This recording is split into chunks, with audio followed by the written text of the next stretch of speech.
Hello and welcome back to Up the Villa podcast, and welcome to our brand new feature. Each week, you are going to have the opportunity to go on our website and input each result of the up and coming game week, which will then put you in a leaderboard and a league table. By the end of it, we will have a winner. And the winner, I will give you a prize. So I will create you an Aston Villa hamper. So the winner will get a prize at the end of it. There'll be some shirts in there and some bits and bobs. So you can have a player shirt with the name on the back or whatever. So that is going to be the prize. So what it's going to enable us to do as well is talk about the Premier League in general as well. So each season, we want to create content that you guys at home can get involved with and get fully interactive with.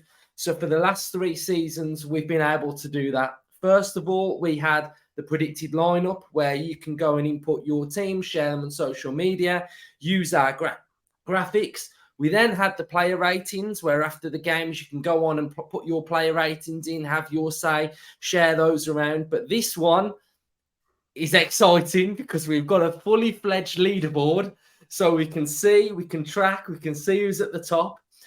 So let's get straight on in there then. So what you want to do is head over to our website, utvpodcast.co.uk. You will go under Social Hub where all of our fully interactive concepts are, and you'll want to go under Score Predictions. So once you're under Score Predictions, you will have to log in. So log in, you just sign up, put your email address, create a name, and then you're basically in there. So we have got Friday night football. Once you've inputted the score, you'll go on next and you'll find the next fixtures per game week. So don't go too far ahead because all of the game weeks are in there. So you want to stop at Monday night football. So once you've done that one, the scores will be ready. And then the next week, you'll go from Monday night football to the next ones. So there we go. Justin, this is under my name. So don't do me over here now. Let's try and be quite reasonable because I want to see Up the Villa podcast at the top of that leaderboard. So Justin, I want you to do yours after this as well. So we've picked a few games that we're going to go into a bit of detail, talk about, and then we'll go from there. So I'm going to let you have this one. Burnley v Man City. What would you go with? I'm just looking forward to getting the hamper at the end of the season. When I win it, mate, to be honest, I can't wait. Right, if this is yours then, 4-0 Burnley. No. No, seriously, all seriously. It's going to be a tough one for Burnley, and it's a baptism of fire. I actually think that the new teams might have a decent weekend. I think they'll get beat, obviously, but I think they'll probably give a good account of themselves. And obviously, Kompany coming up against his old club, and they like to try and play football, don't they? So it's going to be a baptism of fire. But you can't see anything other than a City win, can you? To be honest, I don't think it's going to be a mauling. I think it'll be a comfortable City. So 3-4-1. Let's go 4-1. Let's go Burnley going to get a goal. I think that's a fair result. That's saved. So I would probably save your predictions on each page. So you'll go to your next one and you will find Saturday's games. So, right, let's go. I'll kick this one off. Arsenal, Nottingham Forest. Nottingham Forest's away form last season was absolutely woeful, wasn't it? And with the signings that Arsenal have made, I think this is going to be a heavy, heavy Arsenal victory. I think I could see this being 5-0. Honestly, I could see Arsenal absolutely tearing them apart at the Emirates. So I'm gonna go in there with a 5-0. So you can do Bournemouth and West Ham. They're missing a couple of players up front though, Arsenal.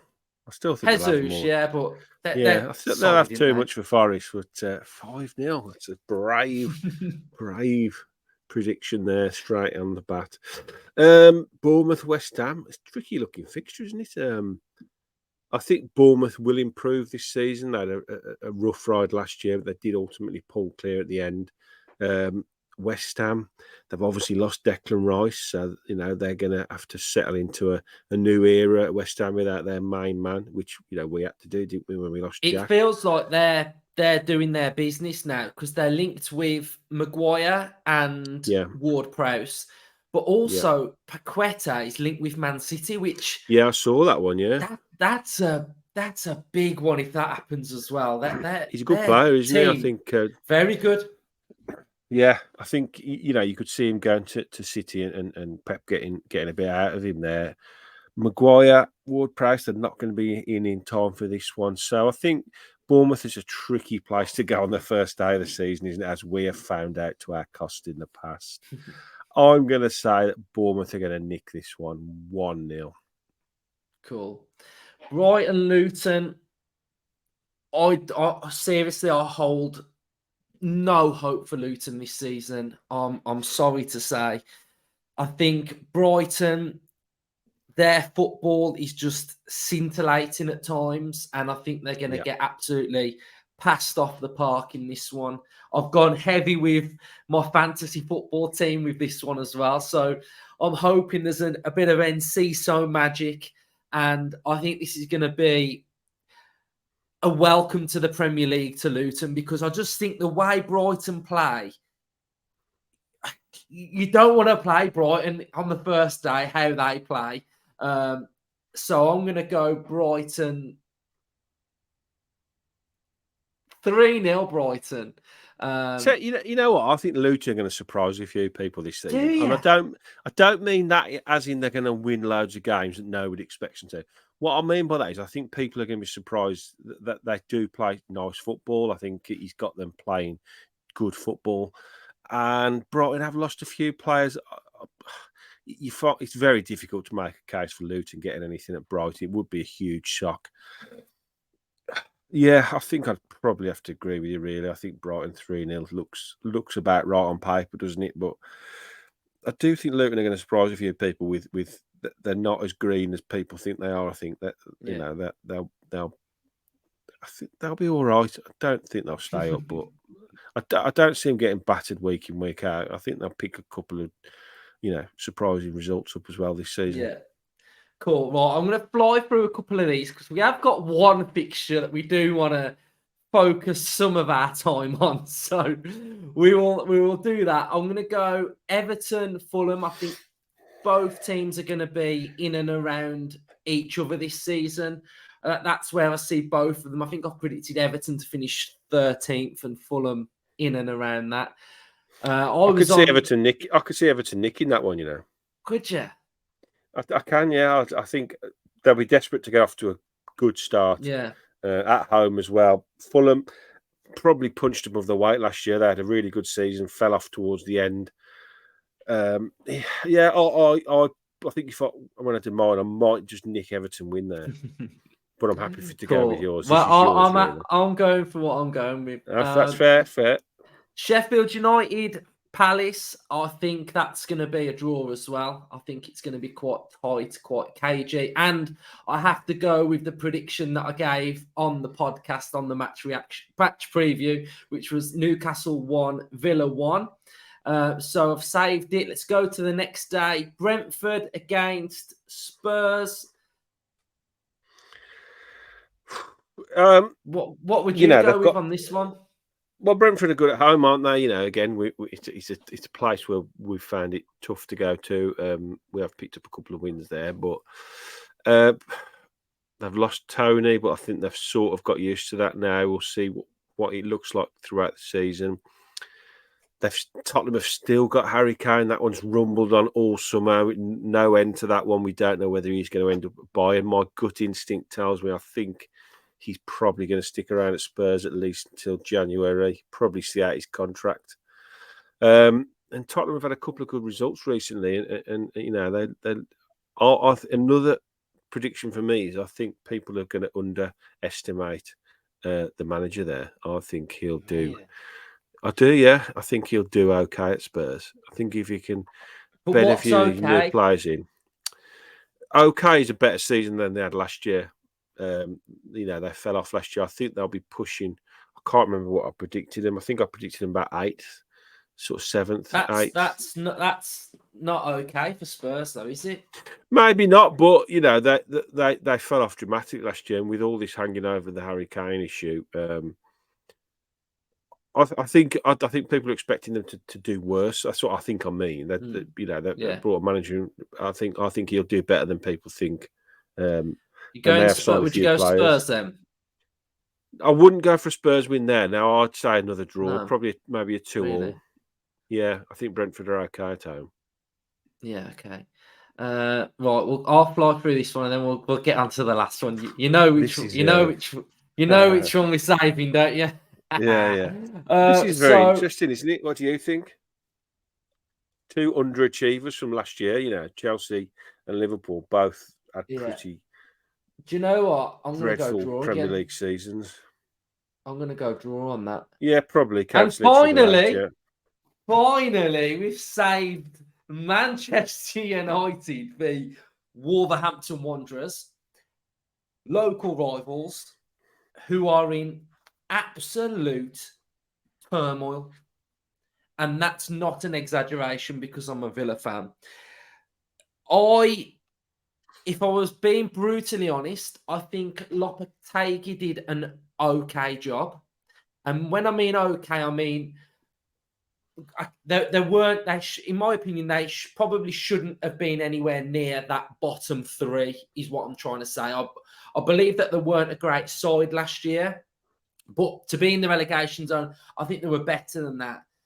I was surprised with Lopetegui with some of the results that they had when they got smashed against Brighton. They lost some weird games. I didn't expect them to win. I think they lost to Bournemouth at home as well when they really needed to win, and they ended up losing that game. And I was a little bit unsure when I kept hearing the word Lopetegui, elite manager, but it's all unravelled now that there's apparent FFP problems. There's Neves has gone, Gary O'Neill's come in, and we've spoke about a pre-season and how important a pre-season is, and to have that now ripped up and forget this guy's ideas to go with a new manager, I really cannot see them staying up this season. Justin, what are your thoughts on it all? I mean, now infamous prediction at the start of last season was I said Wolves would go down last year, and everybody sort of was a bit shocked. But that was coming off the back of the awful end of the season they had the season before. So I wasn't surprised that they were knocking about down there, and it wasn't a surprise also that they shed the manager when they did. I actually think Lopetegui is a good manager. I think I don't want to say top elite, but I think he's a very good manager. And I think that's the reason why he has walked away now, because I don't think he's got the tools at his disposal that he was probably promised at the start of the summer, that to have a real good attempt at least going sort of mid-table, which I think he would want to be minimum, to be honest. So I think he did a good job when he came in last year. I think he did settle the ship, and he did get him away from that bottom end, and they had a reasonable end to the season. I do agree they had some weird results when they were smashed a couple of times. And then I think he knew what was coming in the summer. I think he was told that they would have to let players go, but I think he was promised that yes, we've got to let players go, but there will be money there to bring in a few players to help you out. And I think that's where the problem has come, that he has brought in a decent chunk of money, and they basically still can't afford to buy anybody. So he's been left with a pretty threadbare squad. I said in the season prediction, I think their first 11 is okay. I think they've got some players there that have got quality that maybe not that Wolves fans probably haven't seen yet.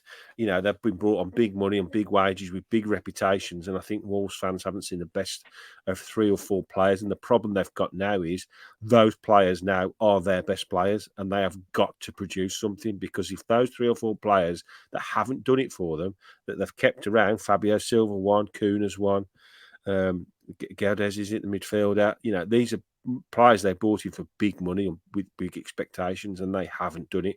So it's a big ask now for them to suddenly turn it on and be like the best. You know, somebody's got to replicate Neves, haven't they? Somebody's got to do what Raul Jimenez did for them for a couple of 3 years, and I don't see it. I just don't see it. I think they're going to.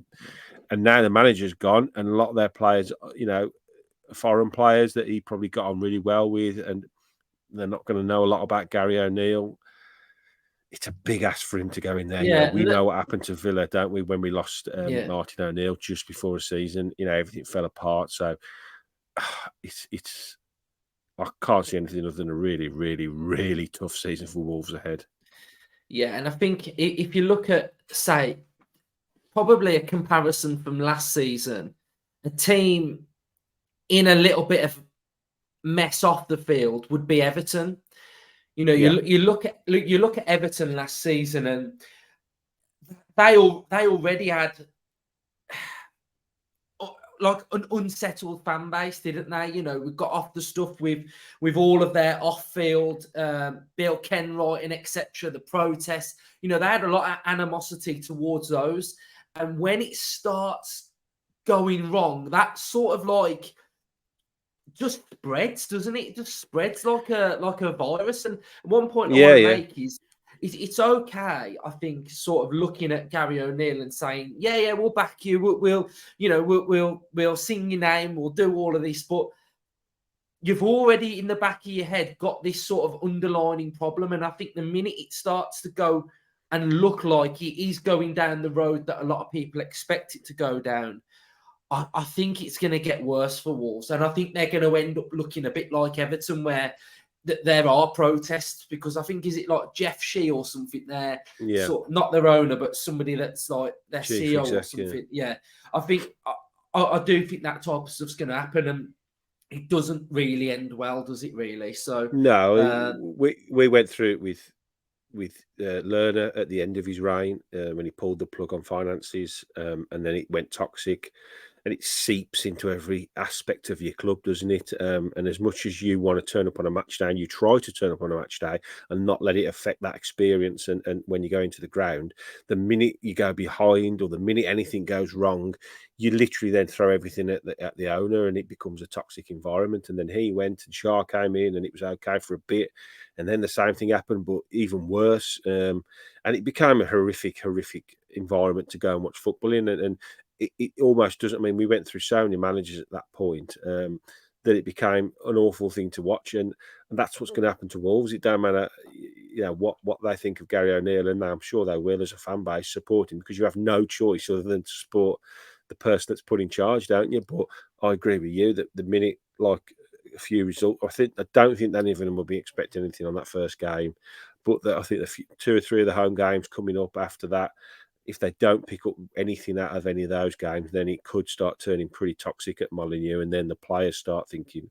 "Oh, I don't really want to be a part of this," and you know, and they're looking for ways out then, and talking to their agents about get me out of here in January, and then the atmosphere at the training ground goes downhill, doesn't it? And it just becomes a real sort of vicious circle. So they're in a horrific place. I've got lots of mates who are Wolves fans. My next door neighbour's a Wolves fan, and I've had some horrific stick off Wolves fans over the years. So whilst I won't lose much sleep if they do get relegated, I certainly feel the fans' frustration and pain to a point, from a football fan's perspective, that your club just looks like it's just falling apart at the seams. So, you know, but you have to put up with whatever you've got, and at the moment they're in a horrific position, and they're looking big trouble next season.